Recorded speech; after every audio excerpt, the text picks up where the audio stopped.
बच्चों आज की इस वीडियो में हम लोग बात करने वाले हैं करंट डिवीजन रूल का। ये बहुत ही काम आता है बच्चों। यहां पे देखिए, मान लीजिए कि हमारे पास दो या दो से ज्यादा रेजिस्टर्स हैं जो पैरेलली कनेक्टेड हैं और उसके मेन ब्रांच का करंट हमें पता है, जैसे यहां पे I है, तो मुझे इस R1 के क्रॉस या R2 के थ्रू जाने वाला करंट हमें निकालना है। तो इसका बहुत ही सिंपल तरीका है।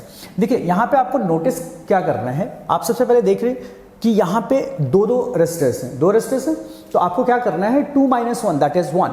1 का मतलब है यहां पे सिंगलेट, सम ऑफ सिंगलेट करना है। अब मैं आपको यहां पे समझाता हूं, ठीक है।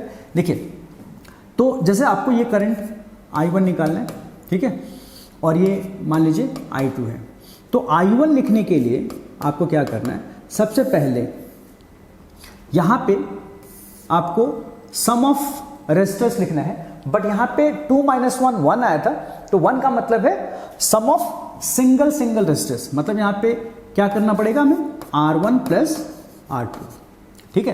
तो ये सम ऑफ सिंगलेट बोलेंगे, ठीक है। अब करंट मुझे इसके थ्रू निकालना है और रेसिस्टर करंट को अपोज करता है, तो this will not going to help this current, तो हमें इसको इन दो फैक्टर्स में से R1 को ड्रॉप करना है और जो बच गया R2 इसको यहां पे लिखना है। ये हो गया R2 divide by R1 plus R2। अब जंक्शन पे कितना करंट आ रहा है, I, तो हमें इस I को यहां पे मल्टीप्लाई कर देना है। तो इस तरह से हमारा क्या आ गया, current through first resistance. Similarly you can write second का, तो सेकेंड रेसिस्टर के थ्रू जाने वाला करंट कैसे लिखेंगे, ये चीज यहां से पिक कर लो, R1 plus R2। This time यहां से जा रहा है तो ये अपोज करेगा, तो इसको हमें ड्रॉप करना है, तो R2 ड्रॉप करना है, यहां पे क्या लिखना है, R1। और जंक्शन करंट क्या है, I, तो यहां पे आप लिख दीजिए I, ठीक है बच्चों। तो ये तो हो गया दो रेजिस्टर के केस में। अगर दो से ज्यादा हो तो, जैसे मेरा नेक्स्ट एग्जांपल है, ये 3 रेजिस्टर्स हैं जो पैरेलली कनेक्टेड है, तो इस बार अगेन क्या करने वाले हम लोग, 3 - 1 दैट इज 2। तो इस बार हमें करना क्या है, 2 का मतलब है सम of doublet, R1 R2 R3 3 resistors हैं, इसके डबलेट क्या होंगे, R1 × R2, R2 × R3, R3 × R1। तो हमें ये डबलेट यहां पे लिख लेना है और इनका सम करना है, R1 R2, R2 R3, R3 R1, ठीक है। अब करंट हमें इस ब्रांच के थ्रू निकालना है, तो यहां लिख दिया I1।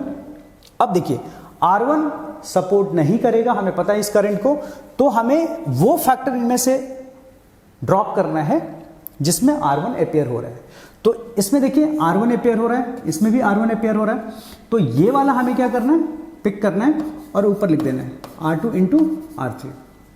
अब जो जंक्शन पे करंट आ रहा है वो यहां पे मल्टीप्लाई कर दीजिए, तो इस तरह से हमारा क्या आ गया, I1। आप सिमिलरली I2 लिख सकते हो, तो I2 कैसे लिखेंगे, तो इस बार हमें वो फैक्टर यहां पे ड्रॉप करना है जिसमें R2 है, तो बचा क्या, R1 × R3। तो इस R1 × R3 को यहां लिख दिया, into incoming current I multiply किया, तो इस तरह से क्या आ गया, हमारा I2 आ गया। तो इस तरह से आप I3 भी निकाल सकते हो। अब मेरे पास आपके लिए एक क्वेश्चन है कि मान लो 3 रेजिस्टर के बजाय 4 रेजिस्टर्स होते हैं, R1 R2 R3 and R4, तो I1 कैसे लिखा जा सकता है। तो आप ये कमेंट बॉक्स में आप मुझे लिखकर दिखाओगे, ठीक है। चलिए, थैंक यू।